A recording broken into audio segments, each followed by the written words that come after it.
Hey y'all, it is me. Stop, drop, and roll on.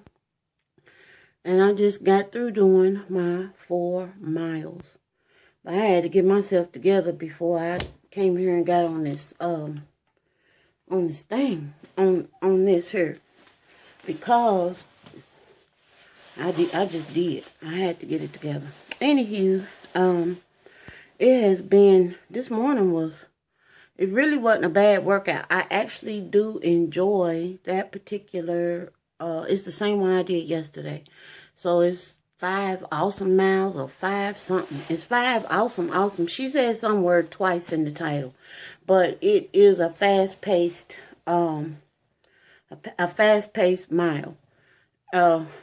Each, like I told y'all yesterday, fast, then bring it really fast, bring it down to a moderate pace, fast, and then actually it's 2 fast ones back to back. So you do your 4. It's actually 5 miles though. So I got those in. Then I had to go get some water because I just felt like I probably should obey the rules. Like, well, let's put it like this. The word was stated that she was saying on one of the videos that you probably need to be drinking fluid 30 minutes before you start exercising. And I'm going to have to do something because I did feel dry today. This thing on my head is wet. It seriously is wet. And, oh, Lord, it was a good workout. This is just water with some chloroxygen in it, y'all. It's just a chlorophyll, basically, is all it is. It's just some drops. And, I can show you the bottle. I think I done showed y'all this stuff before. But just 10 drops of that. Wait. There we go. All this stuff here. Better blood, red blood cells means better oxygen. And that's where I'm at. Working on trying to get that straight. And just keeping it moving forward. I have an aunt that is the same age that I am. By a few months, we are not born on the same day, but she is I would say probably about 5 or 6 months older than I am. That's it. And through the years, we have had our moments. Just, I mean, you know, family, how family is. I ain't got to go into no big detail about it and all that stuff. And it's always been on my side, I never have understood it because it's just like, okay, we related. Your mama is my grandma and my mama is your sister. So that's just a done deal. I didn't have nothing to do with it. Neither did you. And so let's make the best of this. I mean, I didn't put it in those terms when I was a kid. I'm going to tell y'all why I'm keep moving like this in a minute. Y'all will know. But, you know, you just live and you learn. And we used to go over to my grandmother's house after school sometimes. It was a little, you know, it was for safety reasons because my mother wasn't the type of person that would leave us at home by ourselves. We were big kids before we got, you know, left home. And we really wasn't by ourselves at that point because it was 3 of us together. So, I mean, you wasn't never really alone. But me and that aunt have had our moments. And, it you know, sometimes things get a little dicey when you sitting up here, you know, kind of like acting up and going on and stuff. And then you go, I'm going to go tell my mama. This is her talking. And I'm like, you going to go tell your mama is my grandma. Oh, how do that work?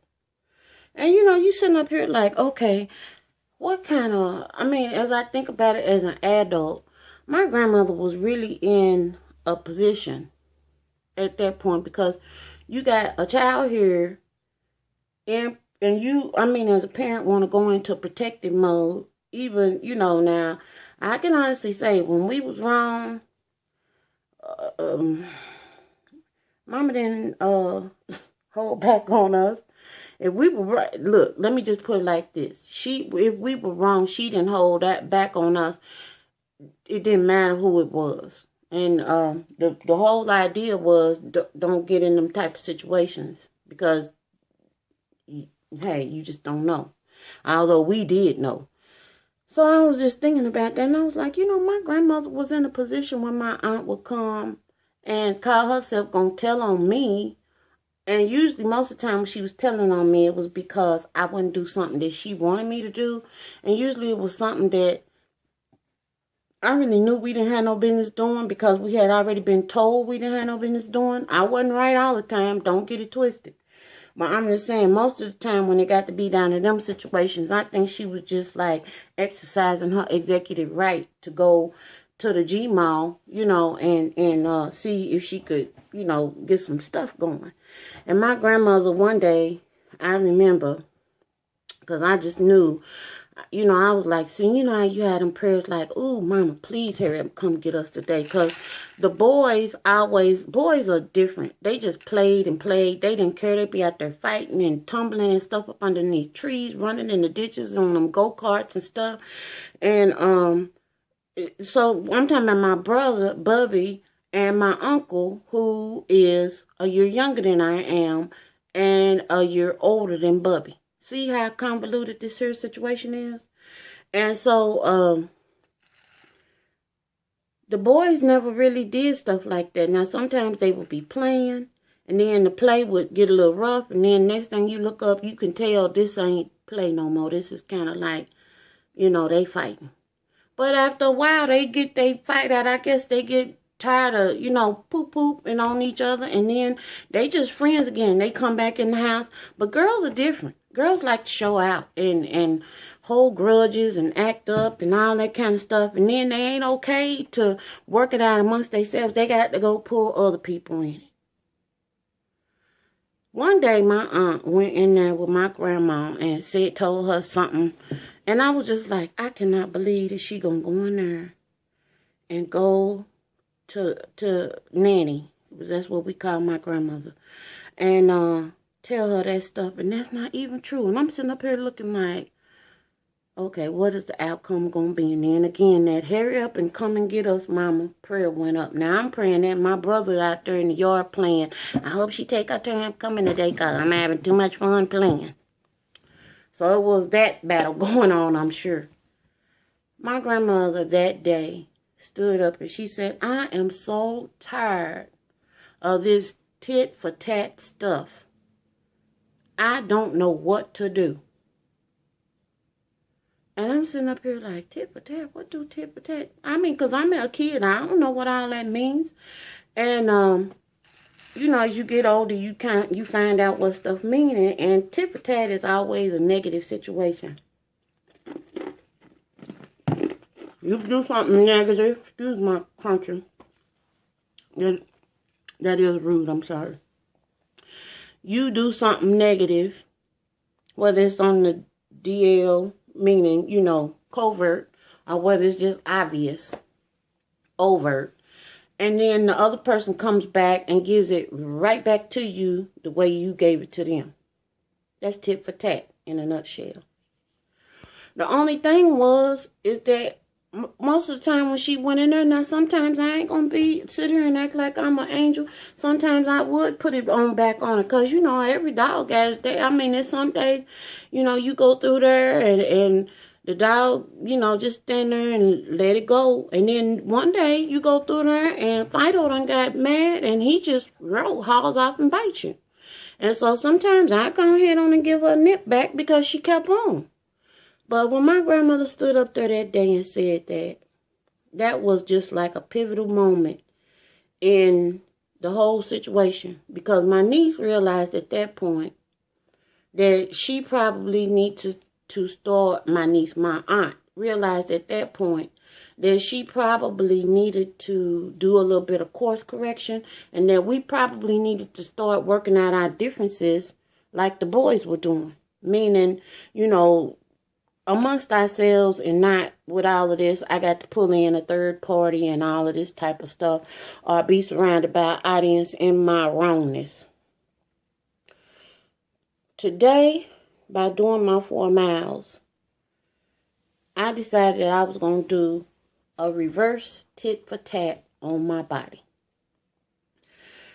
Instead of doing a negative for a negative, meaning I sit up here and eat any kind of way I want to eat, and then don't exercise. One is the tit, the other is the tat, a negative on a negative.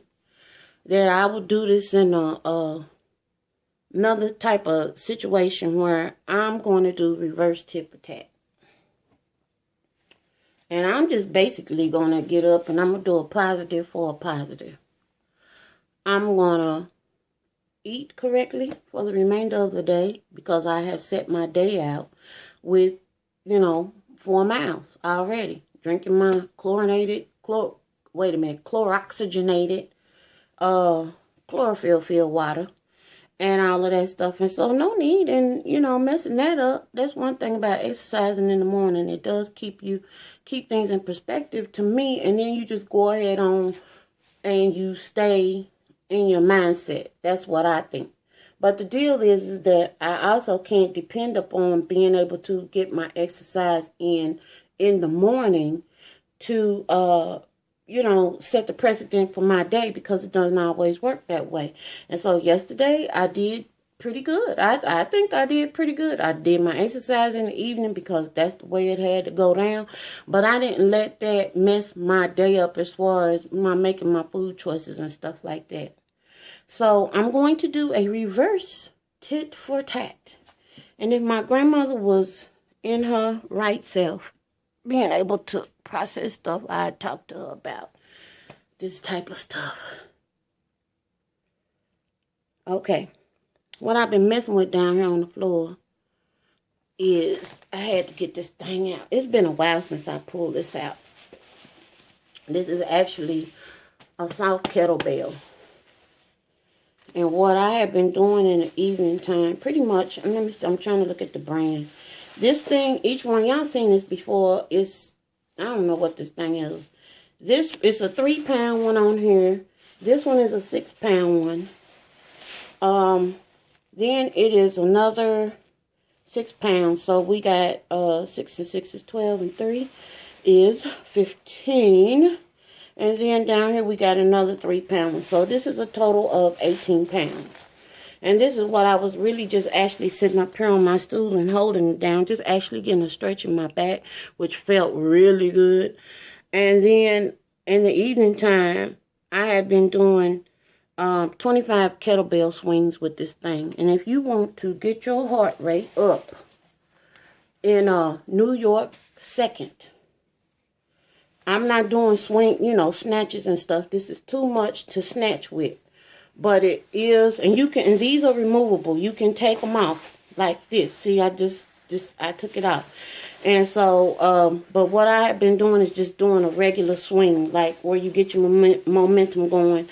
And then just do 25 swings in between your legs, which forces you to do squats. Okay, and it forces you to engage your core too. That's my area that I need to work on. I'm putting that thing down, y'all. Anyway, y'all, move your meat. Do what you need to do. Think about something in your life that you probably have been doing a negative for a negative on. It could be, maybe you don't need to lose weight. That might not be your thing. But whatever it is, everybody got something. We don't go through this life without it. And take it and look at it for what it is and decide that you're just going to reverse that thing and make it, turn around. That's all I got, y'all. I'm going to go in here and get myself desalted and get myself ready and get this wet stuff off my head and all that stuff. Y'all have a good day. Toodles.